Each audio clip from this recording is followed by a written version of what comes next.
Today you'll hear about a fantastic tale that I've come up with about Dracula and Abraham Lincoln.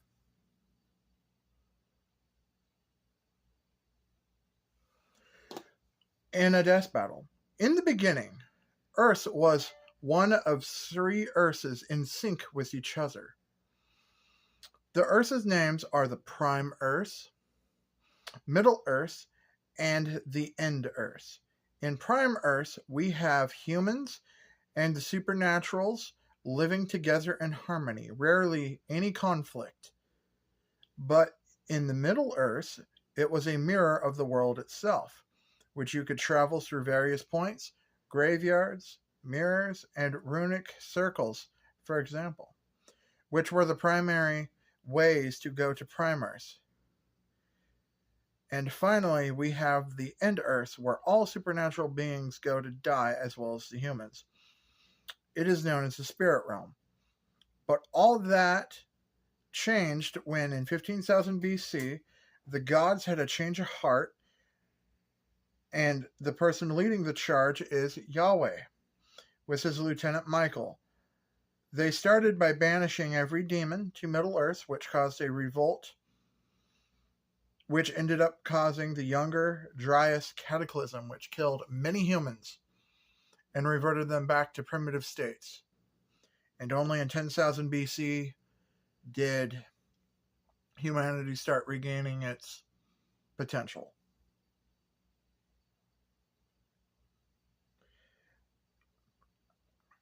Yahweh ensured through various acts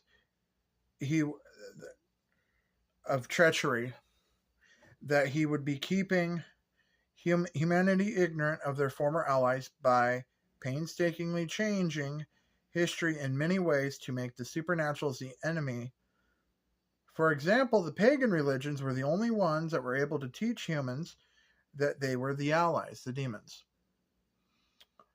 As we all know, demons are well accepted in pagan mythology.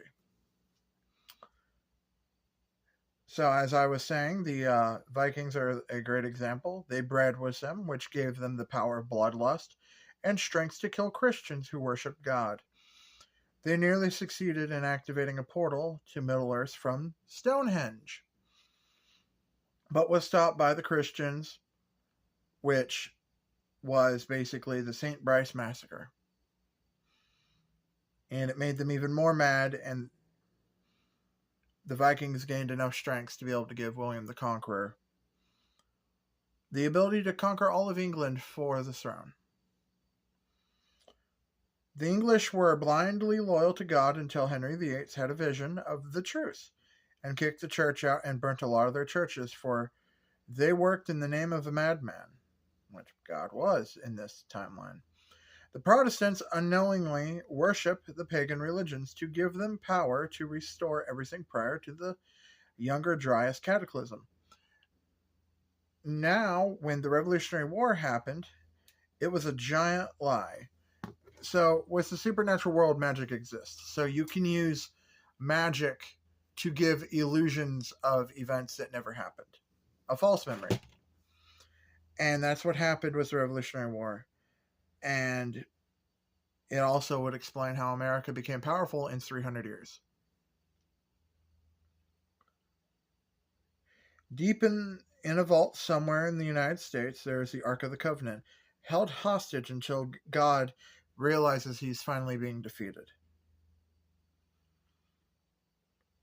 But God had one last trick up his sleeve, and humans became terrified. He made the Homines Nocturne, which we also know as vampires. There's only 50 million worldwide. They reside primarily in castles, and sadly, most castles are located in Europe, so that's where they all are. And there are those who kill vampires, which are known as slayers. And Abraham Lincoln becomes such a slayer and is well known. So, before the battle, we got to talk about Dracula. So Dracula is the first one. He was turned before the Younger Dryas period. So he's been around for over 15,000 years. And he's just been waiting patiently. And God gave him an order to kill a resurrected being who would have destroyed all of the vampires and weakened God severely, where he would have been forced to accept defeat. So this is the battle that we have now. So in good dramatic fashion, now let the battle of the millennium commence. A low-hanging mist blankets the ground, illuminated by the sickly glow of a single hanging lantern. The sound of a heavy axe setting into wood echoes, followed by a grunt. Abraham Lincoln, in his 50s, hearted and serious, methodically sharpens the silver-plated head of his axe with a rough stone. He is weary but focused, his tall frame a silhouette against the lantern light. A chilling voice slithers through the darkness. Dracula. A human hunting vampires, how quaint. Lincoln doesn't flinch. This is when Lincoln says, "You're not a vampire, Vlad, you're a coward. You traded your humanity for a quick and easy victory." The mist coalesces into the form of Dracula. His dark armor seems to absorb little light available. He grins, revealing unnaturally sharp fangs. Dracula, and you, Mr. President, traded your soul for a silver-plated toy. Dracula lunges with impossible speed and disappearing and reappearing right in front of Lincoln. His fist, wrapped in black armor, connects with a boxcar. They're like in a train yard. Shattering the wood, Lincoln is already gone, having anticipated the move. Lincoln, I didn't trade my soul. I gave up my humanity to protect the soul of this nation. Which is true. This is probably shortly after he died. So, Lincoln swings his axe, forcing Dracula to backpedal. The silver blade glances off Dracula's armor, leaving a searing trail of ash. Dracula hisses in pain. And Dracula grunts in anger. Silver. Dracula's form dissolves into a swirling vortex of bats. The swarm engulfs Lincoln, clawing and biting at him. Lincoln uses his immense strength and swings an axe in a wide circular motion, batting the bats away. He manages to hit a few, but there were too many. He ducks behind a wooden post, grabbing a box of nails from a spilled cart, pulls a hidden compartment in his coat, revealing a handful of silver bullets. He quickly loads a silver bullet into a muzzle-loading gun concealed in his axe handle. The bat swarm suddenly reforms behind him. Dracula, with a dramatic roar, raises his hand, and a massive lightning strike illuminates the yard. Dracula, I control the elements, you pathetic tools. You are, my bad. I control the elements. You are a pathetic tool, which are useless. Lincoln, unfazed, takes a moment to survey the train yard, his eyes scanning the boxcars and stem. An idea forms. He aims his axe and fires the silver bullet, not Dracula, but the steam valve nearby. The steam bursts open, and a deafening scream of scalding cloud of high-pressured steam erupts, blanketing the area. Dracula is momentarily distracted by the noise and is hit by the cloud. He staggers back, his form flickering as the water vapors interfere with his shape-shifting. And Dracula says, "What is this magic?" "No magic, just engineering and the free will of man." Lincoln charges through the steam, protected by its cover. He swings his axe, connecting with Dracula's arm. The silver blade cuts deep, causing Dracula to cry out in pain. Dracula tries to retaliate,